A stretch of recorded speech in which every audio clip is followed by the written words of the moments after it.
Greetings and welcome, dear viewers, to another episode of ReBridges, a television program that aims to connect and interact with the intelligentsia and the academia of the Muslim world. To connect with this pool of knowledge and wisdom, we intend to reach out to some out of the many outstanding men and women from around the Muslim world and talk with them on real matters. Matters that face the 1.97 billion Muslims of the world today, and which need to be discussed and dissected for their pragmatic diagnoses and remedies. I am your host from Pakistan, Rizwan Mumtaz Ali. Viewers, the genocide carried out by Hitler is one of the biggest and ugliest blots on the face of human history. The Nazi concentration camps and the deathly gas chambers are forever etched in the global conscience as symbols of tyranny, oppression, and attrition. But is this a travesty of history or justice, or the irony of fate, or a devilish conspiracy that the descendants of the group of people who faced Hitler's cruelties are today perpetrating similar and even worse cruelties on another group of people? Unfortunately, the West refuses to take into account or acknowledge this analogy. But it is true. Every day, Palestinians step out of their homes not knowing if they will safely return home in the evening, or they will be slain by Israeli bullets or be thrown into dungeons. We need to understand the meaning of the term genocide. The term genocide, according to Encyclopedia Britannica, is the deliberate and systematic destruction of a group of people because of their ethnicity, religion, nationality, or race. So how can the global conscience deny to accept that the persecution and destruction of the Palestinians in their own homeland by Israel is nothing short of a genocide, deeply rooted in ethnicity, nationality, religion, and race? A similar situation also prevails in the Indian-occupied Kashmir, where a Hindu extremist Indian regime has unleashed a reign of terror against the Kashmiri Muslims with no let-up. To discuss such and other challenges faced by the Muslim world, we have today with us a human rights activist, thinker, teacher, and a modern Islamist, Professor Sami Al-Arian. He is the founder director of the Center for Islam and Global Affairs at Istanbul Sabahattin Zaim University, Turkey. Dr. Sami Al-Arian was born in Kuwait of Palestinian parents who lived in Palestine before 1948. He lived in the United States from 1975 to 2015 and was a computer engineering professor at the University of South Florida. He was deported from the US in 2015 after a 12-year-long trial which included solitary confinement and imprisonment, and which, according to The Intercept, an American news website, the American government failed to produce any evidence of Al-Arian's involvement in terrorist activities. Dr. Sami, welcome to ReBridges.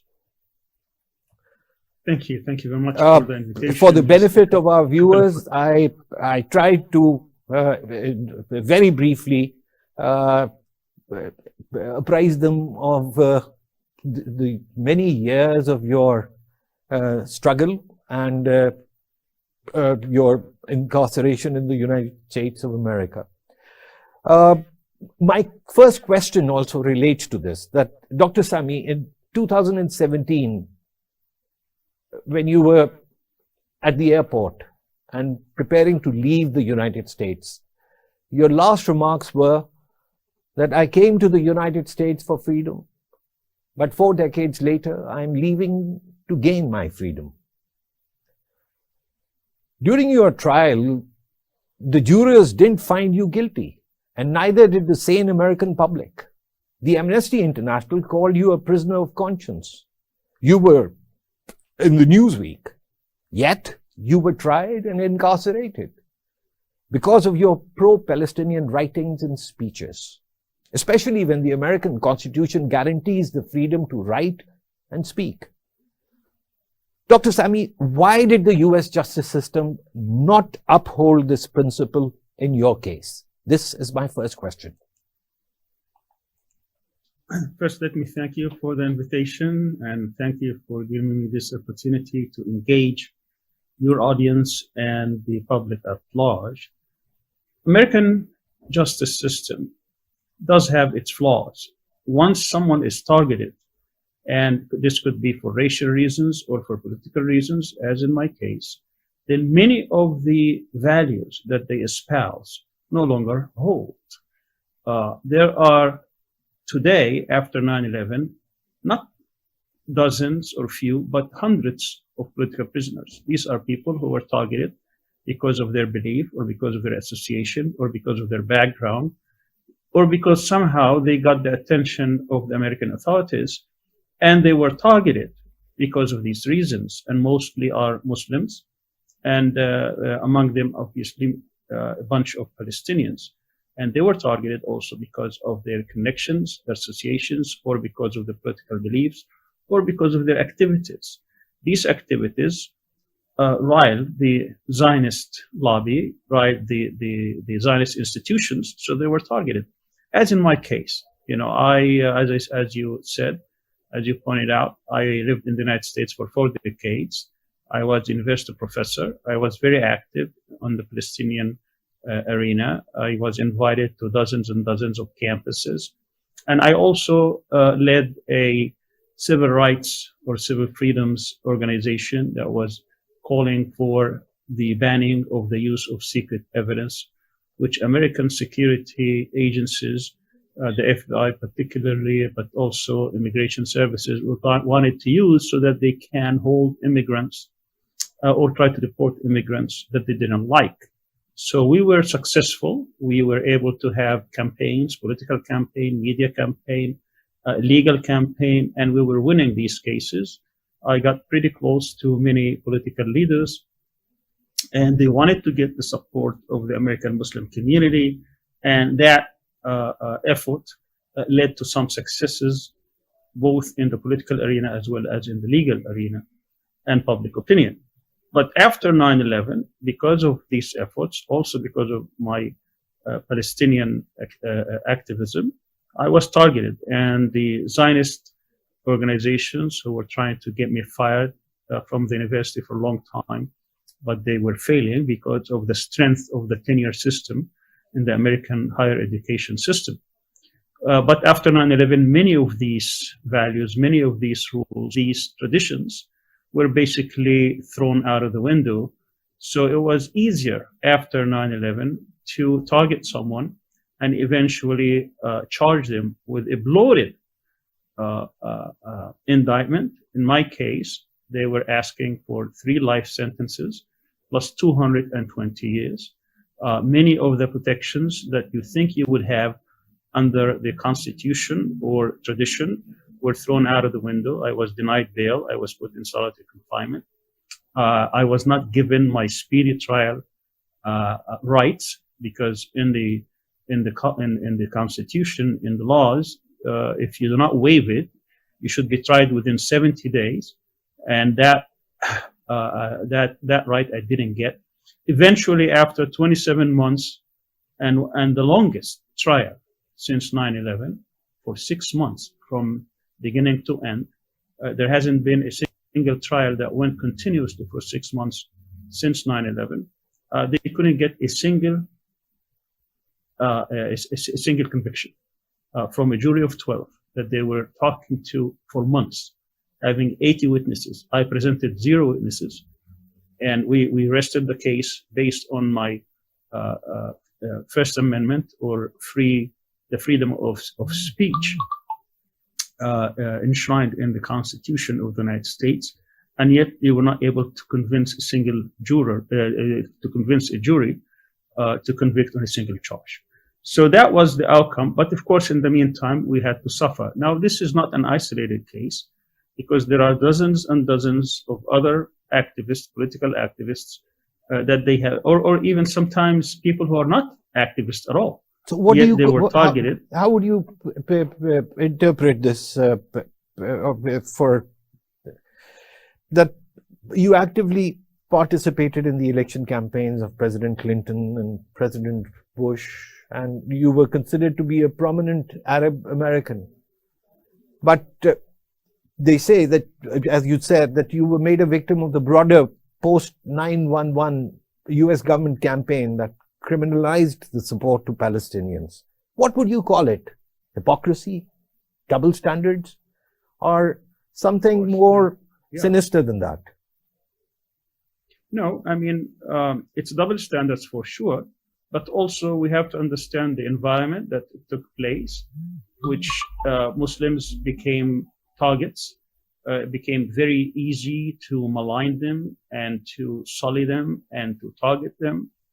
They also have to justify hundreds of billions of dollars of added funds to these security agencies and to the whole posture of U.S. policy. You got to remember what happened after 9/11. The political establishment was caught, and they had to explain to their public what had happened. So they had really two possible answers. The first, it's that we were targeted. I mean, no one is condoning what happened. What happened obviously should be condemned in the strongest terms, but they still had to explain.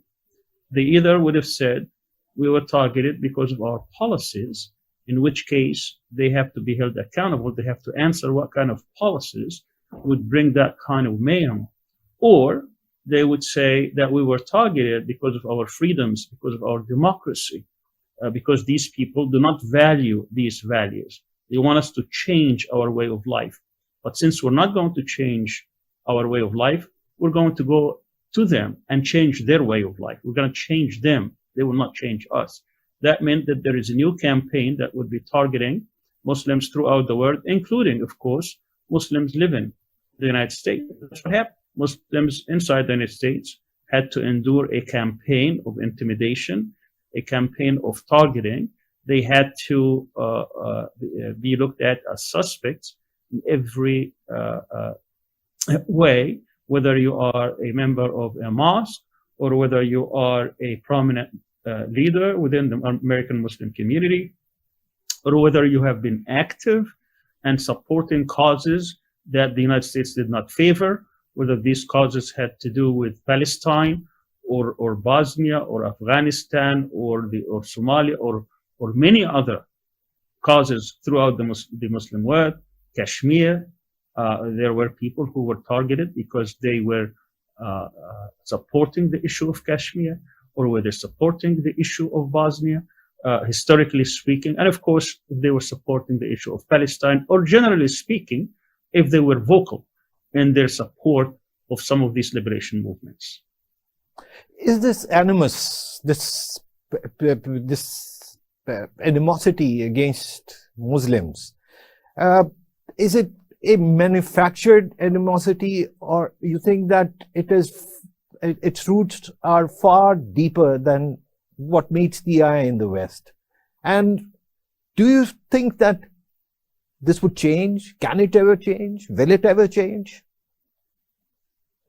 Well, I mean, we have to look at American policymakers in two prisms, in two perspectives. The first perspective are those who strategically choose their, and they can switch enemies depending on what is the strategic interest of the United States at that part, in that part of the world, or at that stage in history.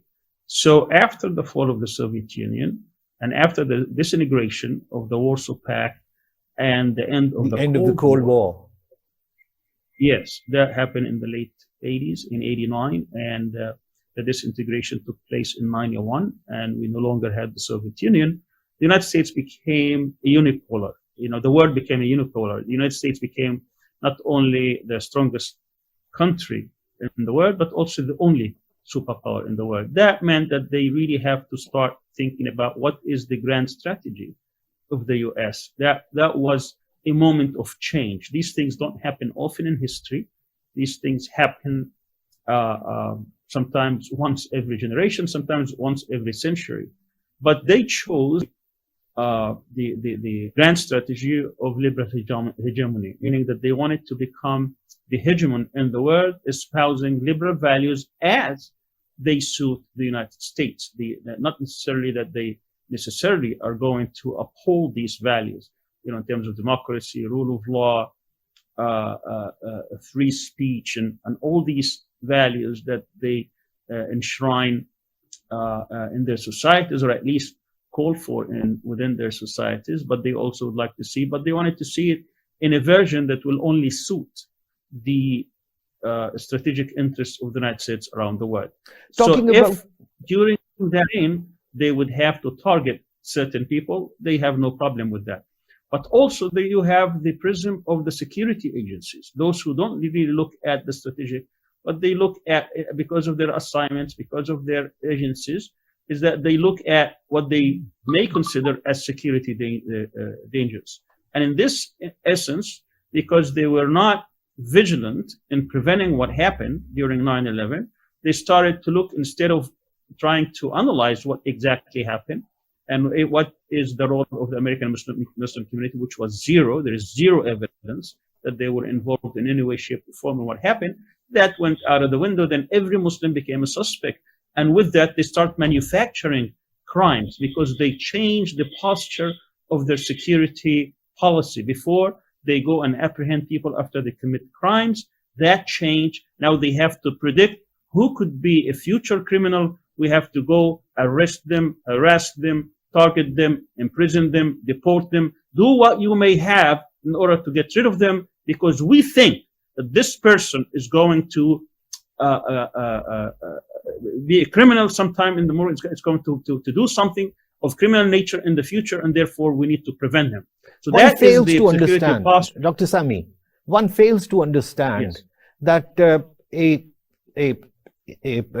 a part of the world, I should say, which claims to be the bastion of democracy, of freedom of all sorts, and yet, if someone stands for a humanitarian cause, if someone stands for a cause that may be in conflict with the policies of the government of that land, and yet that cause is purely and entirely humanitarian, and then on top of that, that cause is criminalized. In your case, criminalization of your pro-Palestine writings and speeches. But one fails to understand that then where does that claim of being the bastion of freedom and democracy stand? I mean, that is happening all over the place. This wasn't new.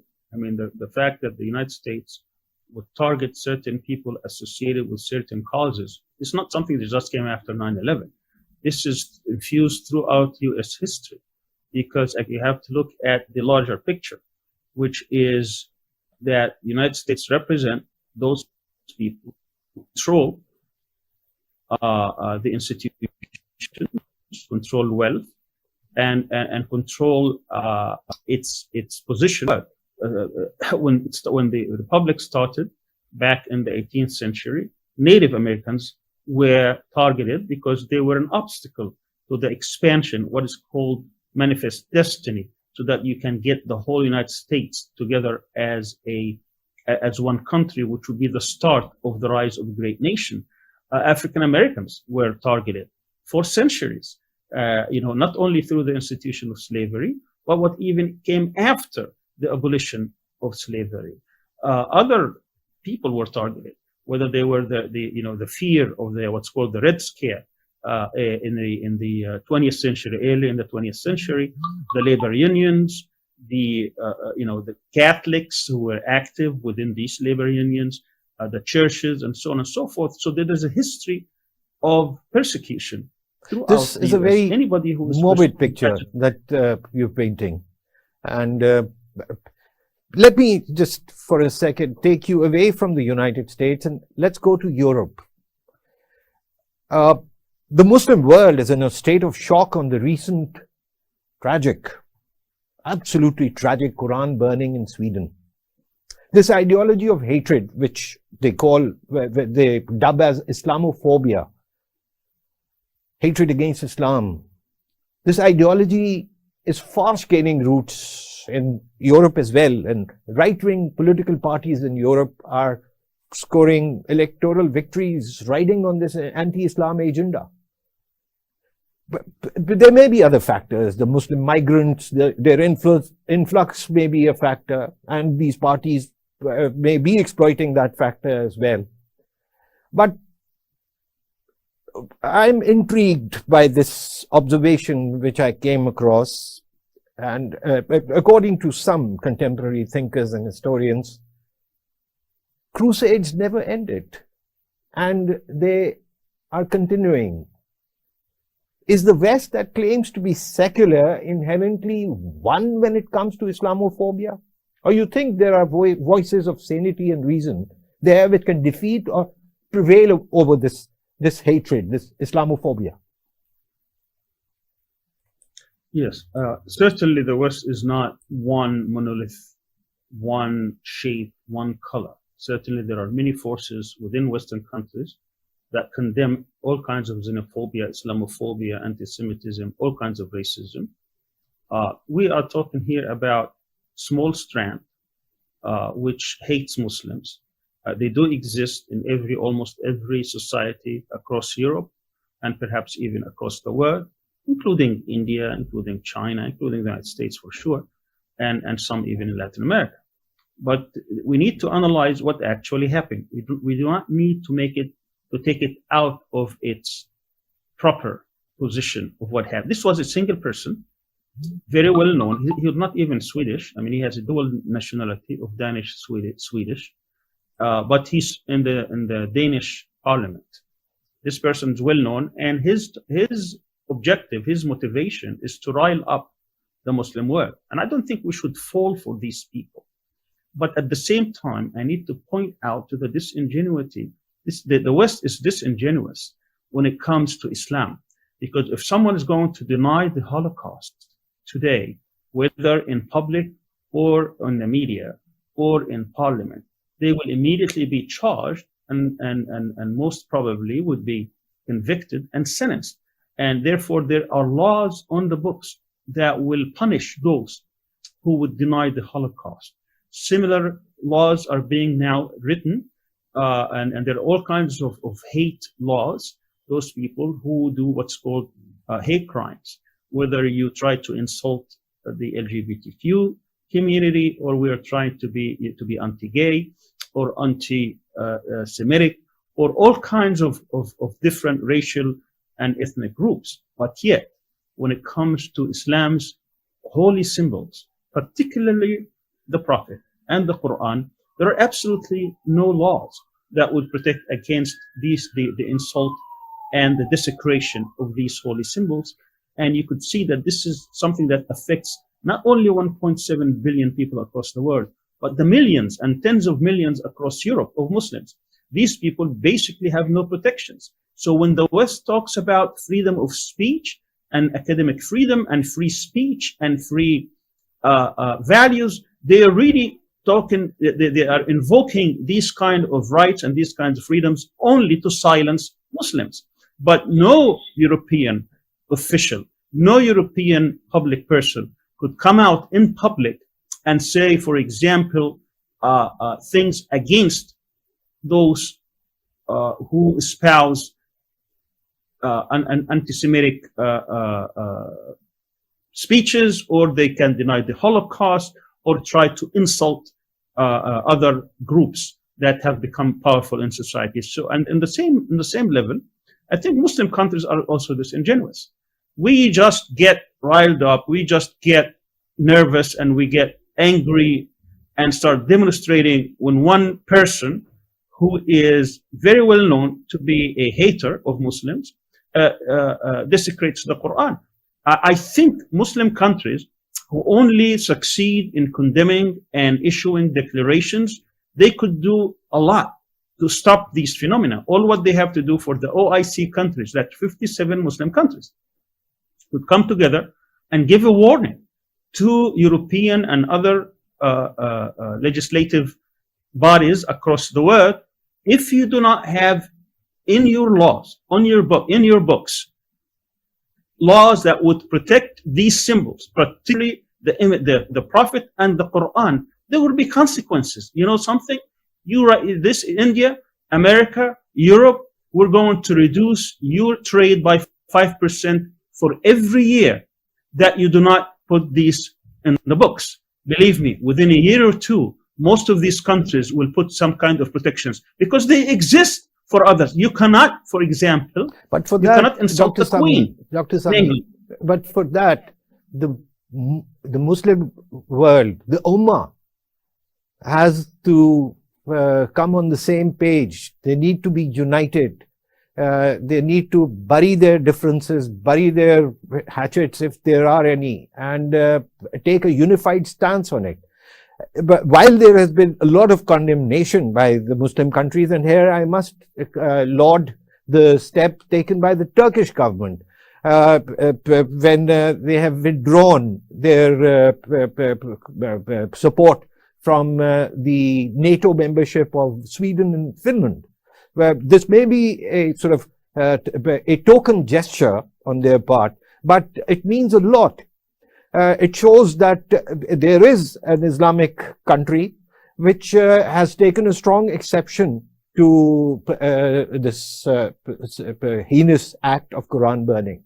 But this can't be done individually. This has to be done, addressed collectively, whether it is the Charlie Hebdo cartoon situation or this recent incident. This has to come to an end. Well, let me just point out that a lot could be done by Muslim governments. All of them condemned this, but nothing came after condemnation, including, by the way, Turkey, because the fact that you are going to deny a visit by the defense minister is something going to be temporary. It's not going to be long term. It is a very strong reaction for sure, and it shows the displeasure of the Turkish government with the Sweden government. But we can do much more, and I think Turkey could take a leading role in trying to force or at least convince the Muslim governments of a collective action. Qatar condemned it. Saudi Arabia condemned it, Pakistan condemned it, Malaysia condemned it, Iran condemned it, Pakistan condemned it. You have these countries alone, they probably comprise more than 50% of trade with the European Union and with Sweden. They can give an actual, you need teeth. It's not enough to bark. You need to also be able to bite. If you never bite, you can bark all you can, but nothing is going to come after that. And that's a problem, because Turkey also has, when it comes to the joining of NATO by Sweden and Finland, there is a price to be paid. It has nothing to do with the Quran burning.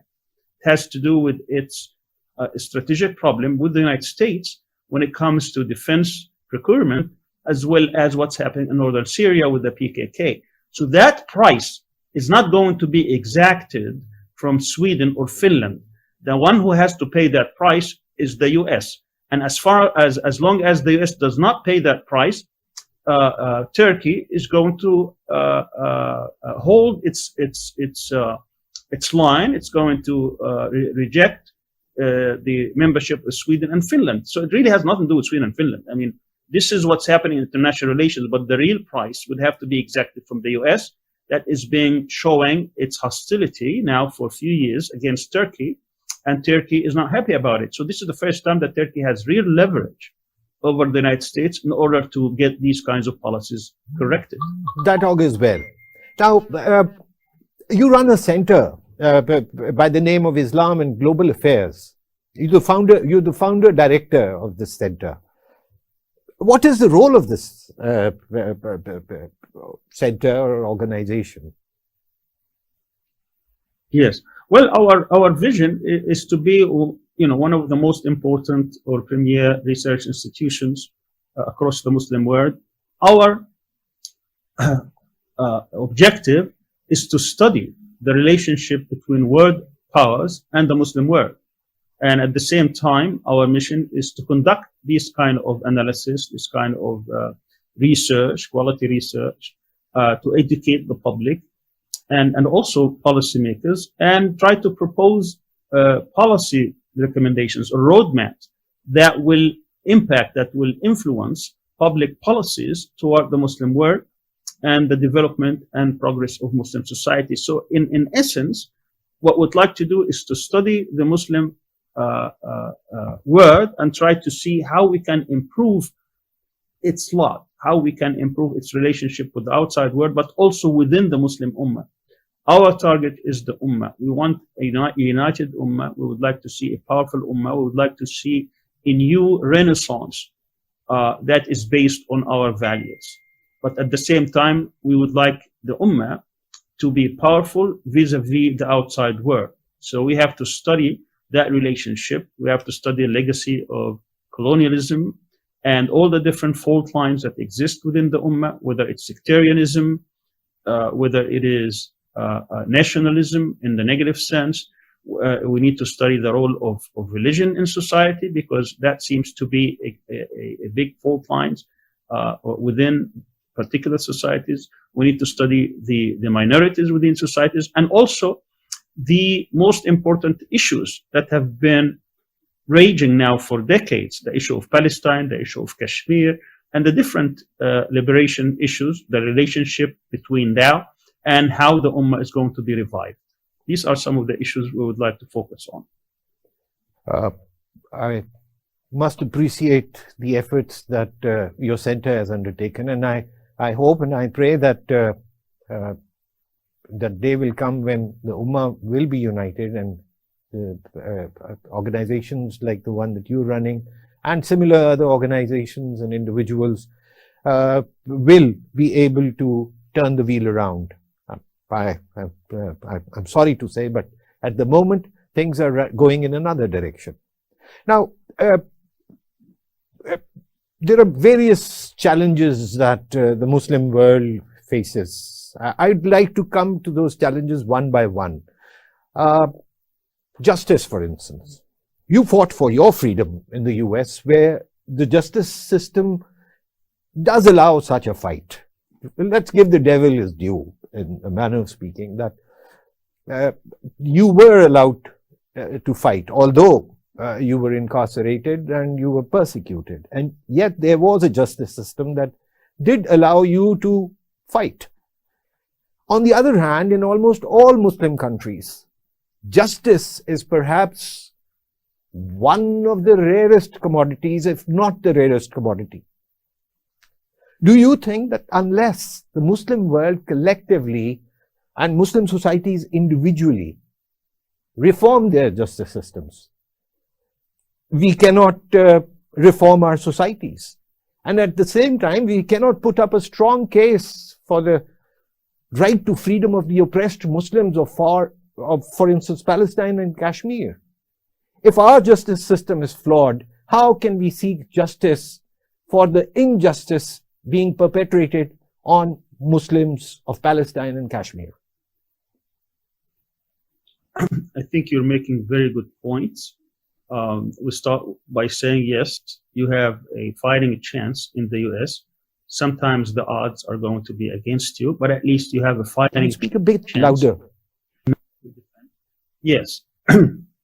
I said you're making a good point in pointing out that the justice system is the corner of any system, of any society. It is the bedrock of any society. In the United States, certainly you do have a fighting chance, because the system allows you to fight back, even though if the odds are stacked against you, even if you have been wronged by the system, at least you have that chance, you have that possibility, even though justice is very, very expensive in the United States. It costs millions of dollars to achieve. And in my case, of course, eventually I had a fair judge before these judges also were stacked against you because of the 9/11 environment that was taking place in the United States. I thought this only happened in the Muslim world. No, I mean, the impact of society, of the media, of the government, and on judges, it does take place. And not every judge is a fair judge, but at least you have a system that gives you a fighting chance. Because at the end of the day, they created a system, they can manipulate part of it, but at the end of the day, they cannot corrupt every aspect of it. Otherwise, the whole society would collapse, would crumble, would crash. But in the Muslim world, I think you are absolutely correct in pointing out that the justice system currently in most of Muslim countries does not serve the people, because we have corrupt systems and corrupt people. So we really have to change the systems. We have to struggle in order to bring about a justice system where people could feel justice, that they could feel not only justice in terms of the outcome, but also in terms of the timing, of the speed of this justice coming. And unfortunately, this is not taking place. And it's also one of the legacies of colonialism. See, we have to understand the emergence of the nation state system, which is a system that was imposed also by the West, by colonial powers, is something that we have to deal with. Much of the legal code was written in Muslim countries that does not take into consideration our traditional values, our traditional institutions, and therefore you see that much of the justice is gone. But also not only the laws and the institutions, but the people have been corrupted. People who are in charge of day-to-day life across the Muslim world today. Yes. I'm sorry for butting it, but like for instance, the role of the Qazi, for example, I mean, the role of Qazi in the Muslim world. The role of Qazi in the Muslim world has very not only romantic vibes, because the character of a Qazi has been, there are stories written on it. The Qazi of Nishapur comes to one's mind. But actually, the role of Qazi in the pristine, in the Islamic period of excellence, the role of Qazi was of a pivotal nature. And the Qazi's transparency was considered to be the most valuable asset of the Islamic society. And the king was accountable to the Qazi. And we hear instances where the king was brought into the court of the Qazi. So, the Islamic system of justice, what prevents the Muslim world from adopting the Islamic values and the Islamic system of justice, and what forces us to continue with the colonial legal system, which is the legacy of the colonial masters? And why can't the Muslim world come to a consensus on a unified justice system which can be introduced in all the Muslim countries, which can help alleviate the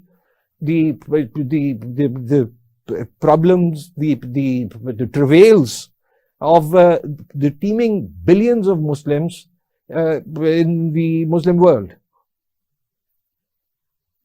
All these are very good questions that, of course, they need good answers. But certainly, when we look at the Muslim world, we find that the institutions that were imposed on us in the wake of colonialist experience, I mean, most of Muslim countries across the world have come out of colonialist experiences, and we're still suffering from that. We're still there. Whether it is in North Africa, whether it's across the Arab world, whether it's in the Indian subcontinent, or whether even in the Far East and the Southeast Asia. Most of these experiences have been very negative, and they impacted our societies gravely. But on top of that, you also find problems within the Muslim societies, where across ideologies today, we really, yes, we look back with in a romantic way with the history of Islamic civilization. We see certain examples that you have cited, and we long for that. We would like to see that returning, but it doesn't come simply by wishing it. Yeah, Past is another country. Past is definitely another country. But this brings me to another aspect of the same issue. The Muslim world, which is now we are politically, they say, independent. The colonialism, the colonial masters have left, and the Muslim world, collectively and individually, Muslim countries, they are repositories of great human resources and great natural resources, and yet the Islamic world is still far behind the developed world. Now, while it is easy to put blame on the ruling hierarchies in the Muslim world, or for that matter, the West, but what actually is the root cause of our political, social, cultural, and economic backwardness, and what is the way forward? Well, in the wake of the Western colonialist experiences, the Muslim world today suffer from three endemic problems. On the political side, we have fragmentation, division, where Muslim countries no longer are considered as a part of or units of a whole part. Everyone is looking after themselves. No one really wants to know how to operate and bring together our strength, our power collectively. On the economic level, we have the problem of dependency. Today, Western economic institutions or the world economic order pretty much control many institutions and decision making when it comes to economic development. So the World Bank or the IMF can control budgets, can control decisions impacting Muslim countries, not only in the same society, but also beyond. And thirdly, on the cultural divide, we have secularization, we have westernization, we have this thought that Muslim cultural values and religious values are from the past. So you have very strong tendency towards changing this cultural history and this cultural impact on Muslim society. So we really have to deal structurally on these problems, politically, economically, and culturally. And then on top of that, you really have to start making a massive education towards the public. Most of the publics across the Muslim world are either illiterate or totally devoid from the knowledge of what Islam can actually offer our societies today. And that has been lacking. And unfortunately, many of the groups who are under the so-called political Islam, they do involve only with the elites of society. We need to spread that kind of education and that kind of activism throughout. You need a public that knows exactly what it wants when it comes to these issues. So this is not simply about getting them, the simple things or the luxurious things in life, but this is also about the future.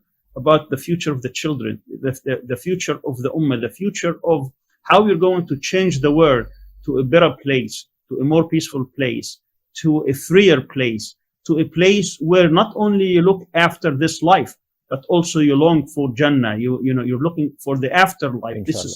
This is part of Islam, that you cannot only wish to better people current life, but you also hope that this kind of life will lead to a better life in the hereafter. So all these things have to come together, and you have to deal with the structural problems and also deal with the outside forces who make sure that we will stay fragmented and divided, that they will be always dependent on them, that our resources will be taken, that corrupt people will be in charge, because it's easier to conduct business with corrupt people rather than people who actually represent the interests of This others. brings And me to also my next question, Dr. Sami. And that is about corruption.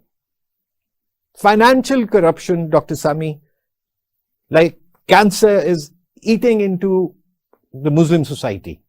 In general, the entire Muslim society, and in particular, all the individual Muslim societies, from Bangladesh to Pakistan, wherever. The biggest issue, besides a flawed justice system, is the financial corruption. And this menace has deprived most of the 1.97 billion Muslims of their right to excel in their chosen fields. Besides financial corruption, there are all sorts of corruption, types of corruption prevalent. There's the intellectual corruption, there's the political duplicity, and so on. But the truth of the matter is that the rich are getting richer and the poor poorer, where Islam promises equality and fair play. So how can we rid our societies and systems of this evil of corruption? What practical options come to your mind in this regard? Well, certainly the point you're making, that most Muslim countries today, when you look at Transparency International, or where they measure corruption, the Muslim countries come at the top of the world. We have many corrupt officials and corrupt institutions, and that corruption is going to eat out any kind of development within Muslim societies. So what practical solutions? It always starts with the individual. I mean, we really have to start building individuals who care about not only their own, but about the public interest, and that they are answerable to the people as well. They have a conscience that fear Allah, that there is something that is beyond this world. But also we need to strengthen our laws and the enforcement of laws. You really have to have revolutions. I mean, that's, in one word, what we need is a revolution in every society to root out corruption. Those who have been corrupted, they need to be tried, convicted, punished severely, because without that kind of deterrence, that corruption will go on and on. Yes. It is not right for societies to have these super rich people who control massive amount of resources in their own societies. So where you have 1 or 2% controlling 40 to 50% of the resources in one society. These people have to be brought to justice. These people have to be looked at, investigated, and they have to know that the people will no longer tolerate this kind of injustice, this kind of corruption. And any person, not just at the low level, but at the higher level, who is caught with bribery or any kind of corruption, they need to be brought to justice immediately, not to be given a slap on the wrist or given one-way ticket to Switzerland where they can enjoy the steal. No, they have to be tried, they have to be convicted, they have to be punished as severely. So the model of Caliph Umar. So the model of Caliph Umar, the pious Caliph Umar, do you think that it still holds currency? And do you think that the Muslim governments in the Muslim world should rewrite their constitutions, should rewrite their administrative methodology and calibrate themselves exactly with how the pious caliphs of Islam ran the caliphate? Umar radiallahu anh, the Khalifa Umar, was certainly an example, a model for leaders to follow and emulate. But that is not enough in today's world. Today's world is very sophisticated, that we need to start establishing institutions and laws, because it's not enough for one person to be pious and engender justice in a society, because under him there will be all kinds of corrupt people. So we really need to root out corruption at the source. And to do that, you have to be vigilant from the ground up. We need also a bottom-up approach, not a top-down approach. Yeah. A top-down approach where you have one person who is very biased, very just, very strong, trying to institute justice. Once that person is gone, who knows what's going to happen after him? We need also a system coming from the bottom up, where you start educating people and putting a value, a real value on what it means to uphold justice, what it means to not be corrupt, what it means to break promises, what it means to lie, what it means to hide money, what it means to be all these things have to be put together, and you have to start instituting laws and instituting systems and instituting procedures by which these people will be severely punished. But the first time you're going to cut off someone's hand, the first time you're going to put someone in prison for a long time, the first time you're going to try someone and show an example of him, thousands and hundreds of thousands of others will get the message that this is no longer tolerable. Absolutely. So alongside education and alongside moral persuasion, what we need to bring in is the concept of Islamic concept of accountability into play. Now, we are running out of time, and there's so much that I want to, there's so many questions that are coming up in mind. And this babbling, they're babbling and they want to come out. I'd confine myself to two questions now, and I need quick answers on these two questions from you. One is about the Muslim youth. Now, that's almost 60% of the global Muslim population comprises the youth, and they have incredible potentialities. And yet they are lagging, as you pointed out, that our education system is quite flawed. Even in the top 500 universities of the world, there is not a single Muslim university. But the Muslim youth, with their potentialities, they are lagging far behind, and their contemporaries in the developed world are much ahead of them that way. What steps do you think should be taken to channelize the hidden and dormant potentialities of the Muslim youth? One, and then the women in Islam enjoy unmatched privileges as compared to any other religion, and yet they are portrayed as one of the most deprived section of the Muslim societies. What is wrong here? Is denying the women, for example, of Afghanistan, the right to education, is it in any way in sync with the true spirit of Islam? So, youth and women, your answers, and then we'll wind up. Very well, thank you very much. These are very important topics you're bringing about. Youth means the future of the ummah, means the future of the country. And unfortunately today they are left to the apps, to the social media, to many other trends that are taking place around the world, where they are not being monitored, they are not being cultivated, or they're not being actually seen in a light where they can be an advance or progress or development within the Muslim Ummah. So we really need to start thinking seriously about establishing institutions that will talk to the youth. Today, when you go to many mosques, or what you see is people in their mid 40s, or in mid-level or older people. Very seldom you're going to see the youth going there. I mean, there is a gap that is being created today between the youth and the older generation, and we really need to start thinking seriously about how we can talk to the youth about their culture, about their history, about the world. They need to have a better understanding of the world. They have to be in touch, and basically that should start at a very early age. They have to understand the Holy Book, the Quran, what values it teaches, what it means to be a believer, what it means to be a practicing believer, what are the values, and how they can fit into the Renaissance, the institution of the revival of the Ummah. That needs, again, education, it needs institutions, it needs training. And when it comes to higher education, as you pointed out, many Muslim universities today, higher learning institutions, are modeled on Western institutions. So there is a real problem about what message they are trying to bring about to the youth. I mean, we really have to start thinking seriously about what it means to go to a higher learning institution. What kind of people are we trying to raise within society? There's a lot to be said here, but because of the lack of time, I will switch to the next point, which has to do with the empowerment of women.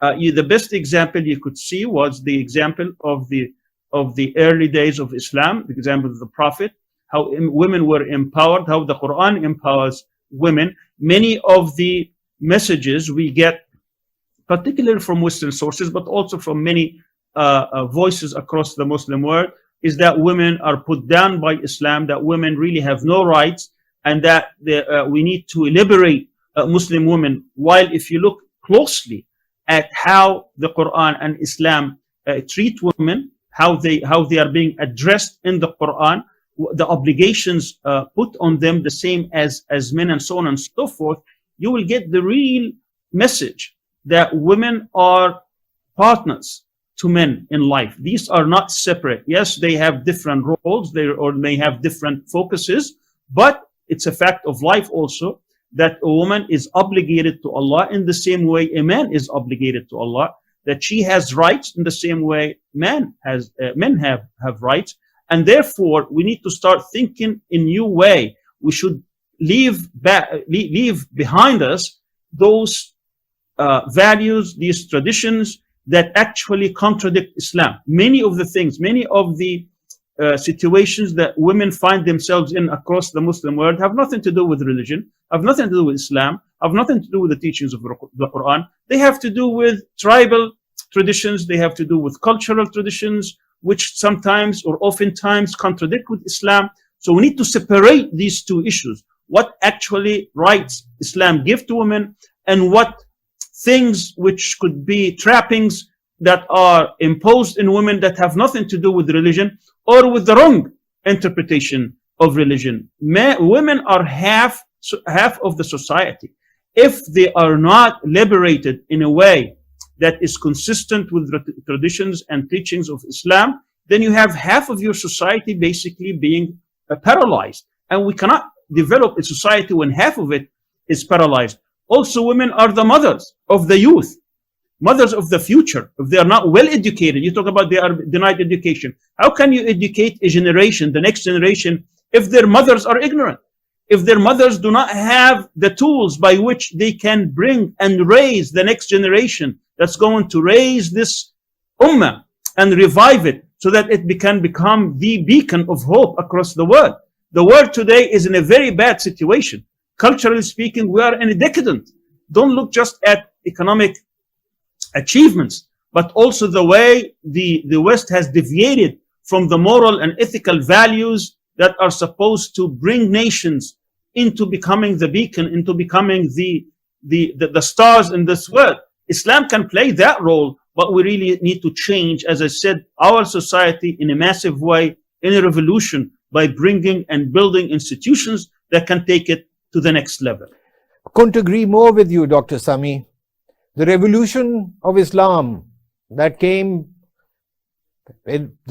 dawned in Arabia 1500 years ago, that revolution, the light of that revolution will continue to illumine our hearts and souls.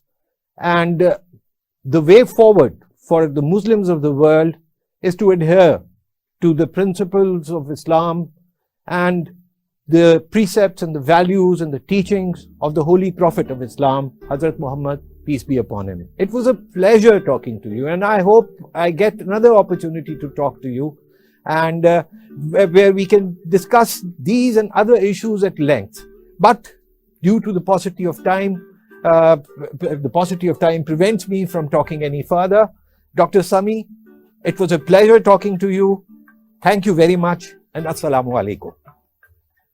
Thank you very much for the invitation, and I hope to make it again into another dialogue. Thank you very much. Inshallah. Assalamu alaikum.